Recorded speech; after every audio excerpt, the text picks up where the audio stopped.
Welcome to the Molotherapy Foundations course. You can kind of think about this course as a postural restoration course that gives you a great foundation to help you do the things you love to do, ought to do, and need to do. Since movement you love is therapy, this course is meant to prepare you to enjoy movement you love for as long as you're given. And this video is an introduction to self-myofascial release. Now, a quick note on what you're signing up for. This isn't a course about chasing symptoms or collecting a bunch of random stretches off the internet to fill your mobility toolkit. It's about giving you a real foundational understanding of how your body works and the self-care skills to take ownership of it. Because that's the whole philosophy behind Molotherapy. We want to provide practical education, structure, and tools so you can enjoy movement you love for as long as you're given. And we do that in a unique way labeled the Molo method, where we treat, train, and teach. So this is the teaching part. And my goal is that by the end, you can be one of your own best resources for keeping yourself moving well and feeling good. So before I start teaching you self-myofascial release techniques, I want you to understand what fascia even is. Fascia is a web of connective tissue that runs through your entire body.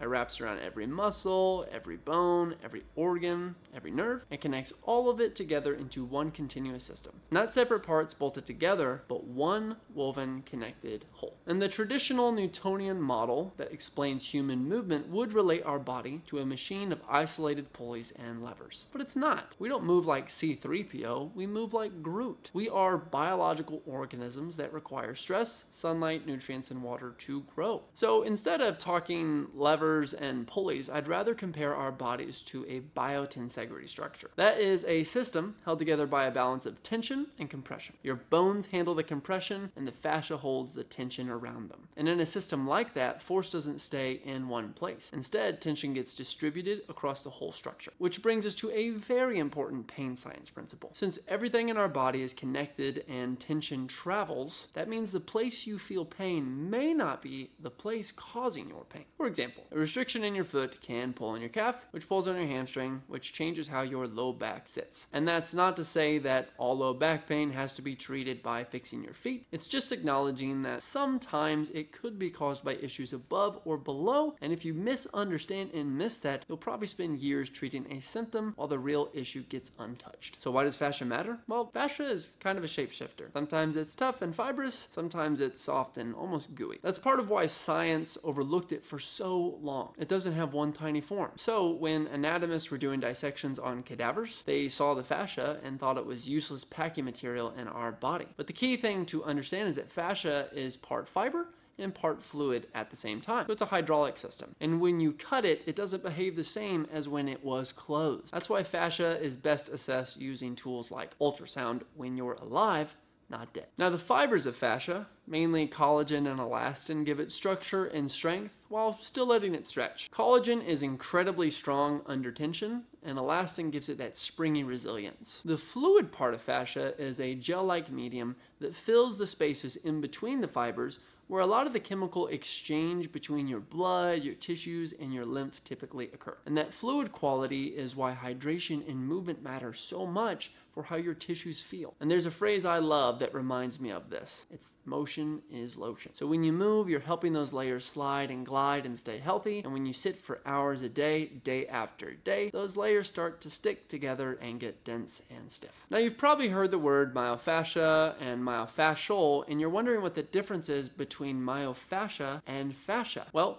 myo means muscle, so myofascia is just the muscle and the fascia woven all around, through it, and around it. And an important note is there's no muscle in your body without fascia running through and around it, but there is fascia without muscle covering all other organs. So your muscle and fascia are partners. The muscle fibers do the contracting, but the fascia organizes them, lubricates them, and transfers the force they produce. So when people talk about muscle tightness, they're really talking about a muscle and fascial system. You can't separate the two. And that's exactly why how fascia adapts has such a big effect on how your muscles move and feel. Now, even though everything's connected, Tension tends to travel along certain predictable pathways. There are long continuous lines of fascia and muscle that run through the body. There's a line that runs all the way up the entire back of you, from the sole of your foot to the top of your head. There's one that runs down the whole front. There are lines running along your sides and lines that spiral around you, connecting one shoulder to the opposite hip. And you don't need to memorize these. All I want you to understand is pain and restrictions can be passed along these lines. So if your upper back hurts, it's worth exploring your neck and chest. If your knee hurts, check out your calves and feet. Okay, so with all that as the foundation, here's how to do it. Self-myofascial release, or SMFR or SMR, is when you use a tool like a ball or a roller. We'll colloquially call these stress transfer mediums, since they're mimicking someone's hands applying pressure to you like a massage therapist. And with these tools, you're going to apply them with slow, sustained pressure to your own tissues. You find trigger points or knots, and you use the methods we'll teach you to release them. So it's self-care you can do on your own time, on your own body, for basically free. Now I want to discuss the elephant in the room regarding self-myofascial release. For years, people said you were physically releasing or breaking up the fascia, but newer research pushes back on that. When researchers looked at whether rolling actually changed the thickness of the fascia, they didn't really find that kind of structural change. But people's range of motion still improved, sometimes quite a bit. So what's actually happening? Well, the best current explanation is that a huge amount of the benefit is coming through your nervous system adapting. Your fascia is packed with sensory nerve endings, and when you apply that slow pressure, you're sending your brain a flood of new information about that body part. So your nervous system responds by relaxing the guarding, dialing down tension, and it's giving you more freedom to move. So the name release isn't perfectly accurate, but the practice still works, and I want you to understand the mechanisms and the meaning of the word release when I say it. So let me give you big 3 mechanisms so you understand what you're actually doing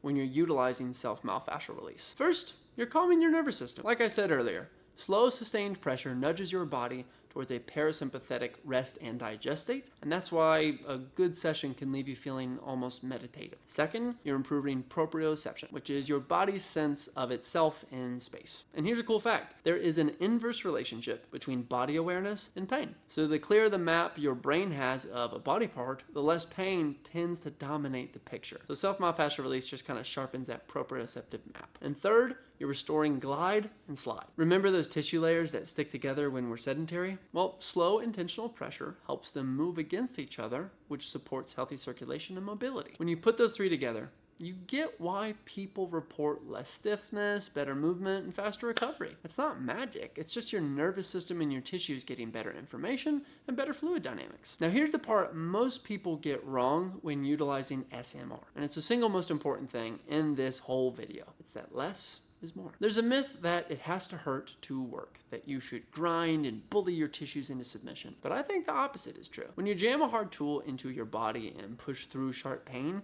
your nervous system treats that as a threat. And what does tissue do under threat? It braces, it tenses up.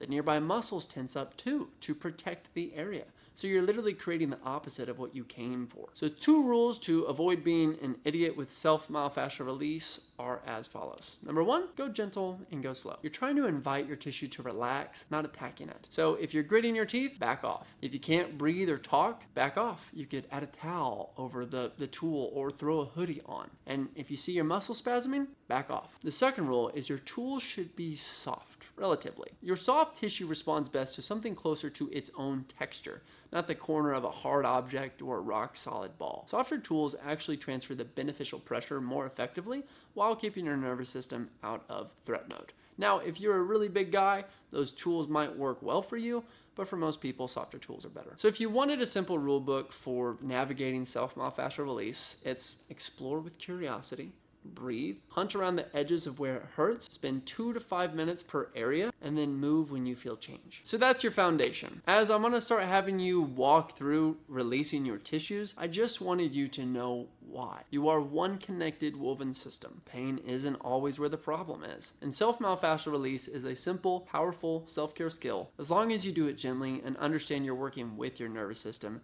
not against your tissues. This is exactly why SMFR lives in the foundation course. In our world, treatment like soft wave therapy can initiate healing at the tissue level, but staying healthy long-term comes from the skills you build yourself. And like I said in the beginning, our goal is to provide practical education, structure, and tools so you can enjoy movement you love for as long as you're given. And I hope this course does that for you. Quick note, none of this replaces care from your doctor, especially if you've got a real injury or a medical condition. So keep your providers in the loop. And if you're unable to do any of the techniques I'm going to show you, then I'd go ahead and call our SoftWave clinic. I'll put the link below, but SoftWave might be the best tool to help modulate inflammation in your fascial tissues and regenerate damaged ones. And once we get you past the subacute inflammatory phase, then you're pretty much good to go ahead and start doing these techniques. So in the next lessons, I'll put a tool in your hand and walk you through exactly how to work the major areas step by step. So go ahead, grab a ball or a roller, and I'll see you in lesson 1, and we'll build this foundation together.